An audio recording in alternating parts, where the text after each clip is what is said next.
For the first time since the Great Recession hit, American households are taking on more debt than they are shedding, an epochal shift that might augur a more resilient recovery.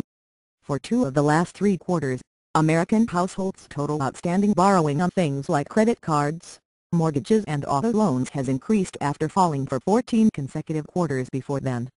Some economists even see an end to the long, hard process of deleveraging, as they refer to the cutting of debt relative to income for the nation's economic output. That process, they say, has been "thank you for trying verbose. This recording will go away once the product has been purchased." The central reason for the extraordinary sluggishness of the recovery.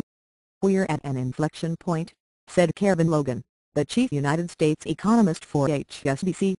"Debt is less of a burden for households," he said. Closely watched economic figures released Friday underscored households' nascent sense of strength. Despite tepid growth and still high unemployment, consumer confidence has soared to a 5-year high, according to a survey by Thomson Reuters and the University of Michigan. And economic growth numbers for the third quarter showed household spending picking up pace as well. The drop "thank you for trying verbose. This recording will go away once the product has been purchased." In overall debt is in no small part because of foreclosures, delinquencies and write-offs by lenders which are slowing but not stopping. But the struggle to pay down old debts might not prove such a drag on economic growth in the future. "We're not getting a tailwind.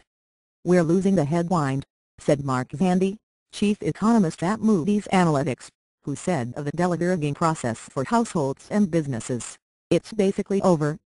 Experts estimated that the overall level of debt, compared with income or economic output, would continue to fall for the "thank you for trying verbose. This recording will go away once the product has been purchased." Next 1 to 3 years, with the earliest prediction for the end of deleveraging coming in mid-2013 and the latest at the end of 2015. "By just about any metric, we've made a huge dent in a significant problem, but I don't think we're finished yet," said Liz Ann Saunders, the chief investment strategist for Charles Schwab & Company. The distinction is that deleveraging will no longer be a big drag on the economy, like in the first couple years after the crisis. In the run-up to the recession, American households took on "thank you for trying verbose. This recording will go away once the product has been purchased." Trillions of dollars of debt that they could not easily afford, given tepid rates of wage growth. The collapse of the real estate bubble and ravages of the recession have forced them to pay down or prompted lenders to write off more than $1 trillion of it, according to Federal Reserve data. Still saddled with heavy debt burdens during the weak recovery, millions of American households cut back spending on food, cars and other goods. On top of that, relatively few families have been willing or able to take out loans or lines of credit. Thus, the proportion "thank you for trying verbose. This recording will go away once the product has been purchased." of household debt to personal income has fallen to its lowest level since the mid-2000s from its recessionary era peak.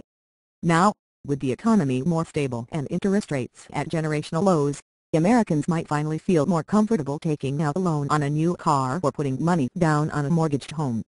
With their finances more in balance, workers might start spending less of their paychecks paying off old loans and more on leisure or household goods. Given the importance of consumer spending to the American economy, those changes